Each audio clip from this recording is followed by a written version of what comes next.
to my channel. We are back for some more conspiracy theories, mainly anime conspiracy theories, and facts, because while reading my last conspiracy theory / facts video, I found another one of Corpse Party.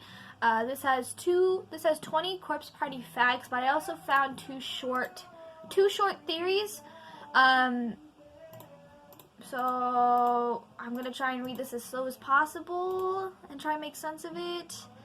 I haven't played Corpse Party in a long ass time, probably a year ago, at least a year or two or so. And I finished reading my Corpse Party number 3 book a month ago. So yeah. So first we're gonna start with the facts, and then we'll go on to the theories. Yeah, I'm also sorry if you hear my brother in the background. There's not much I can do, and I'm sorry for the reflection in my glasses. There's not much I can do about that either. But yeah, let's get right to it. Number 1 is Yuki is in love with her brother Satoshi. Like, in love, like incest love. Number 2, in Corpse Party Book of Shadows character contest, Yuka caught the 5th place. Number 3, Yuya's name tag is later found outside the science laboratory with an unknown whereabouts of his body. Number 4, Ayumi is like Naho when it comes to being able to sense and feel ghosts. If you don't know, Ayumi Shinozaki is weird, and apparently she feels ghosts, and they go inside her and they possess her, and then she sees everything they see. That's weird. She's like, yeah. Number 5, Sachiko Shinozaki bears a striking resemblance to Alama Wade in her child form from Fear. Number 6, Sachiko's favorite number is 427, and that is because they can be read. This is because the number can be read as Shinina, short for die, please. Number 7, Yoshiki is disowned by his parents. Yoshiki Kishinuma, blonde-haired dude. Number 8, Yoshiki lives alone and works a part-time job. Number 9, Yoshiki is a weak swimmer. Number 10, Nana and her friends appear in the manga as a one-time character, only being shown in the background and never appearing again. Those were a different part of a different school where they got trapped and were helping ghosts. They've only appeared in like one background scene or one like flashback scene. Number 11, Mayu is the first person to die in the cast. She gets obliterated, pulverized as they use it against a wall by ghost children. So, yeah. Number 12, although Ryo kills people through burying his victims alive, his actual main method is to kill them through making eye contact. Yep, I think I did one of them. I did that one where you make eye contact with the ghost boy and you can't move, and I think it he suffocates you or something like that, and then you pass out and then he buries you alive. It's the part with Yoshiki and Ayumi. Number 13, Yuki is the so-called new Sachiko of the school. It is proved when her dress turns red before Satoshi and his friends escape from the school. Number 14, Yuki doesn't always use scissors to kill. She also uses an ice pick. Number 15, Yuki means snow in Japanese. I knew that one. I've used that one before. Number 16, Sakutaro's birthday is on Valentine's Day. Sakutaro,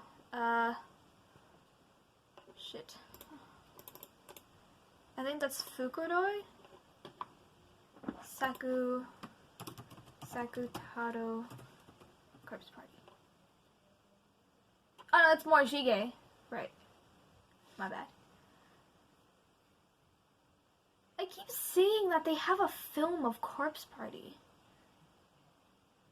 The Rant of Morishige Sakutaro.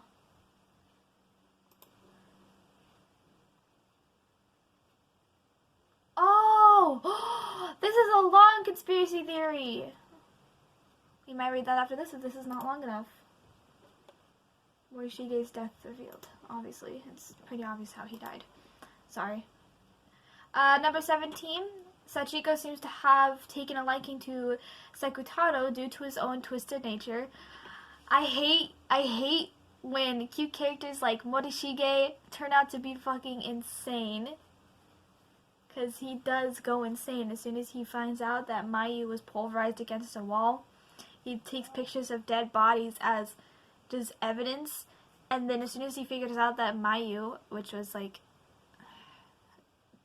their love crush, whatever, as soon as he found out that that was her he was messing with, he went ballistic. He went so insane that he threw himself out the window, and I think it was like 4 stories up or something like that. The cute one's gotta be crazy. Number 18, Ryo, Tokiko, and Yuki's tongues have all have the same picture. Sachiko is the one who only to have a different image. Number 19, yeah, Sakutaro dug through Mayu's remains to retrieve Yuki's tongue, which is, you know. And number 20, Naomi ranked 8th place in the character contest. Yikers. So these ones are just like tiny conspiracy theories. This one says, Corpse Party Tortured Souls anime. There is an anime. Why have I not seen it? Yuga is a representation of Sachiko's innocent form. For the people who've seen the entire anime, here's my theory. There's a fucking anime. Why haven't I not seen it?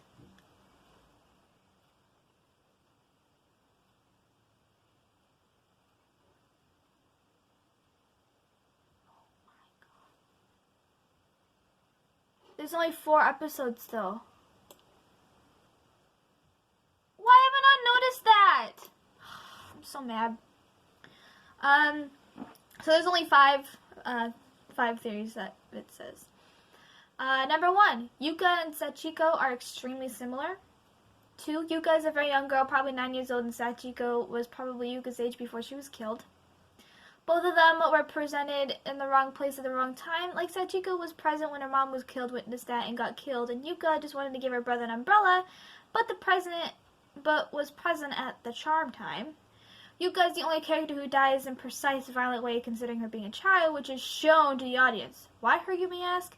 Because when we learned in episode 3 that Sachiko is the real killer, we hate her for killing innocent people, but in episode 4 we get to see Sachiko's death, but maybe feel nothing for her. But if you rewatch the anime, you get to witness a child's murder by your own eyes, and you feel disturbed to your core. Then you realize how painful Sachiko's death was being a child. Yikers. Big yikers. I gotta watch this anime now. I didn't know there was an anime. Fudge. If I get back in the Corpse Party again, I'm gonna be very mad. And then this one, this one is just another random theory about the killer and Sachiko's mother, Yoshikazu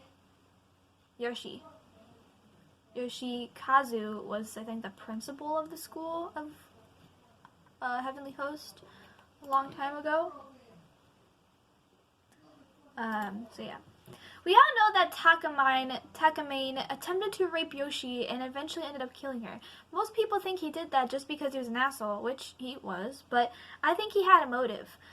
While watching the gameplay, I noticed this. We get to know that the doll Yoshikazu carries is given by his late mother, which means that his late mother was Takamine's wife.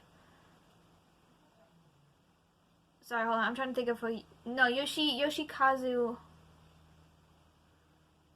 One of them was the principal of the school. The other one was the killer. I don't fucking remember. So, late mother was Takamine's wife. I feel like that Mrs. Takamine's death had something to do with all of this. I think that Takamine's wife died a little before Takamine killed Yoshi. Let's say that Takamine's wife's death had a bad impact on him, but also made him sexually frustrated. Weird. Then he met up with Yoshi, took his frustrations out on her, and attempted to rape her, and it ended him with him pushing her down the stairs. And it just says, please remember this is a theory.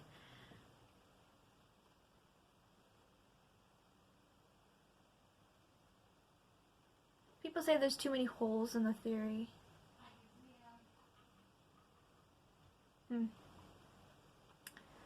Anyways. Oh, I miss the Amino app. I got banned on there a lot. This one has to do with just a rant about Morishige Sakutaro, but there's some holes in the personality building. This one's a pretty long one.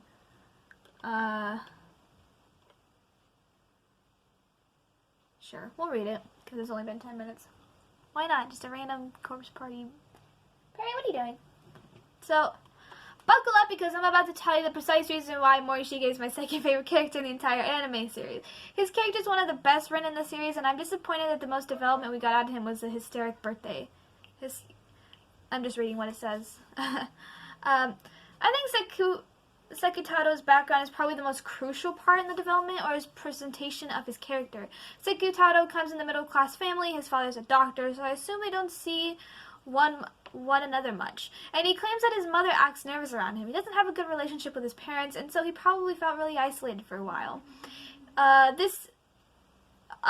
this seems to have made him really independent. Due to this, he's a pretty big perfectionist, so he gets upset when things don't go his way, which comes across as being a bit snobbish. I think that because the way he's been raised, social interaction doesn't come naturally to him, and he's very focused on getting through his life.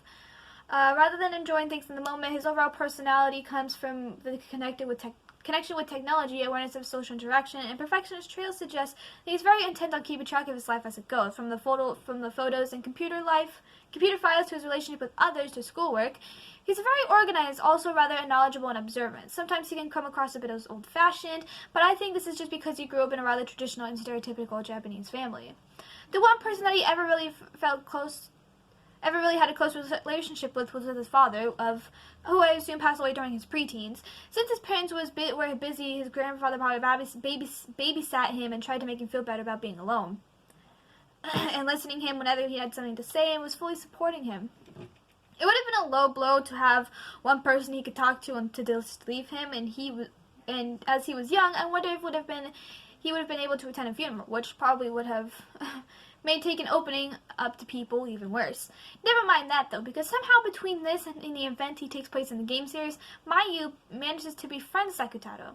The relationship is so important. Sakutaro, I'm going to say Morishige because it's easier to say, but have been very withdrawn from others in middle school. Was probably lost for words when this tiny girl who was really popular came up with him with a smile.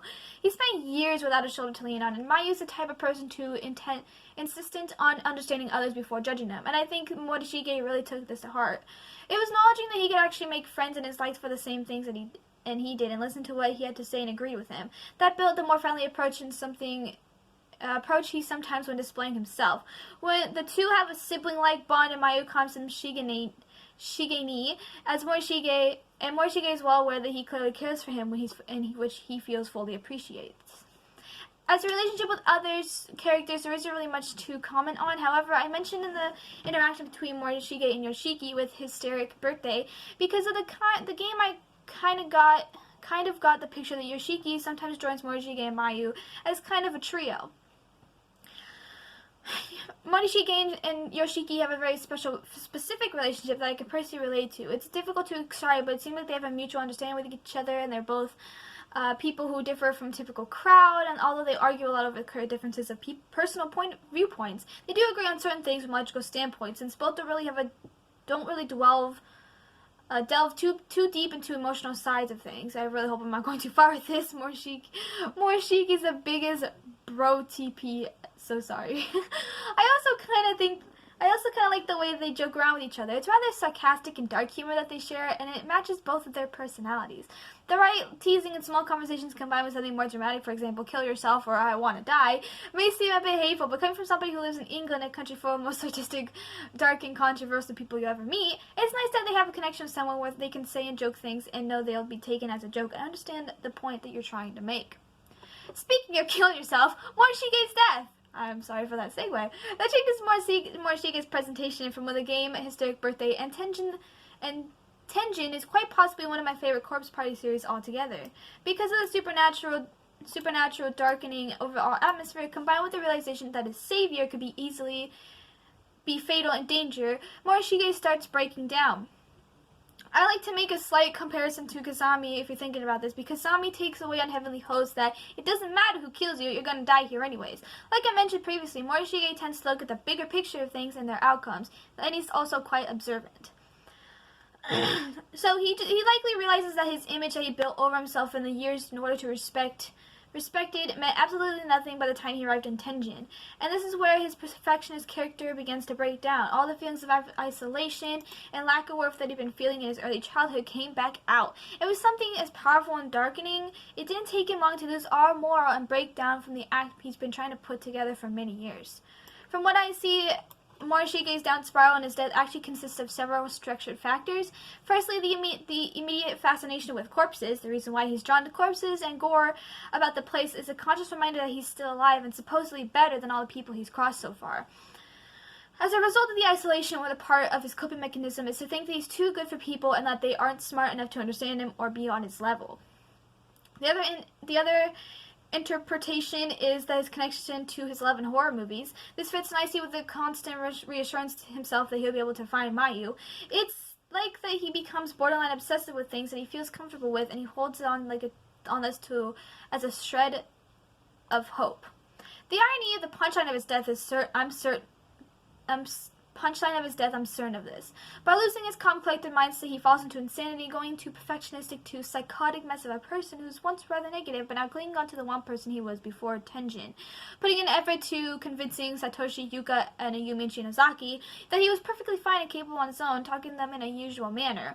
It never crosses his mind that those two comforts would ever be combined into quite possibly his worst nightmare within his phone that he keeps close to him like all times like a lifeline. And this probably eventually leads him to jumping out of a second story floor window. Sometimes I'm thankful for Blood Drive Extra Chapter 1, other than the other times I despise it. This chapter shows us that after Morishige regains consciousness, the series is underrated, as when people wake up, they immediately start afresh in certain aspects. So when Morishige first wakes up, he has absolutely no influence from the darkening. And we get a chance to see his character fully exposed. He regrets what he's done, he sobs and vomits over the thought of Mayu's death, and he just loses it on the ground in the rain. Even though he be risible pain and with a broken arm, he then comes to a much calmer, finding a way to dealing with his injuries and walk through the school, even wondering where his other peers are. He no longer finds comfort in corpses anymore, and takes a last tribute to Mayu by performing in the auditorium. Oh, right, that's how he dies. He kills Kazami, too. Here we go. Kazami's interference with this is quite possibly the most annoying and genius move that Gris ever that Gris made. Morishige's thought process previously suggested that he wanted to change as a person to live better for himself and return to the real world. Again, part of this personality is adapting to what people think is best of him.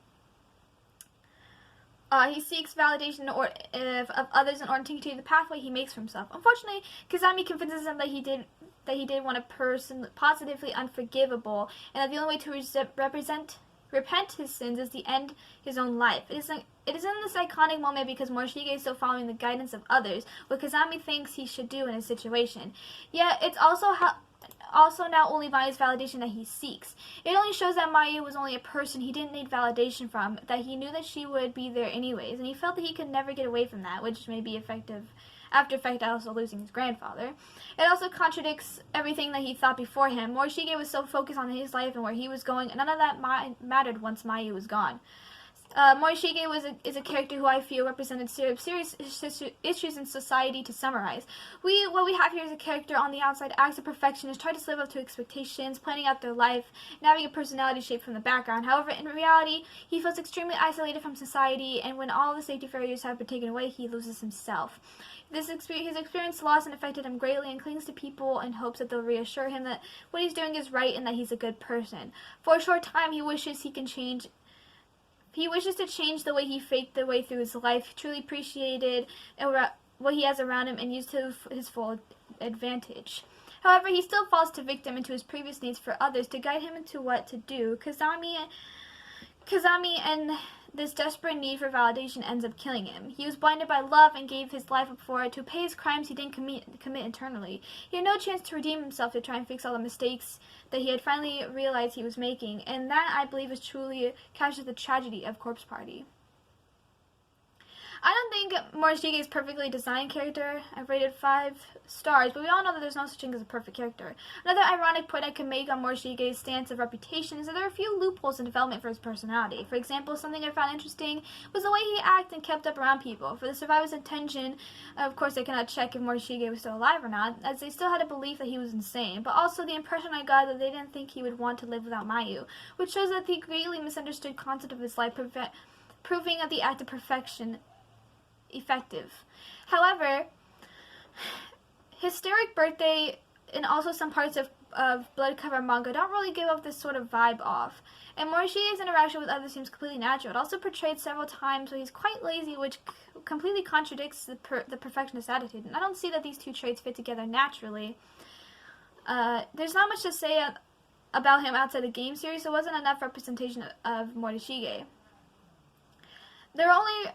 Those are the really only criticisms. Overall, I enjoyed the development of Morishige throughout the series, although we didn't really see much of him, but I think it's clear the developers were really excited about his character, hence the extensive use of him for the plot of Hysteric Birthday. It's just saying he's so underrated as a character, and most people just view him as a gore enthusiastic obsessed with his phone. That's not a problem if you're looking at his personality from a personal point of view, but there's so much more build up upon his character that I wish more people could point out.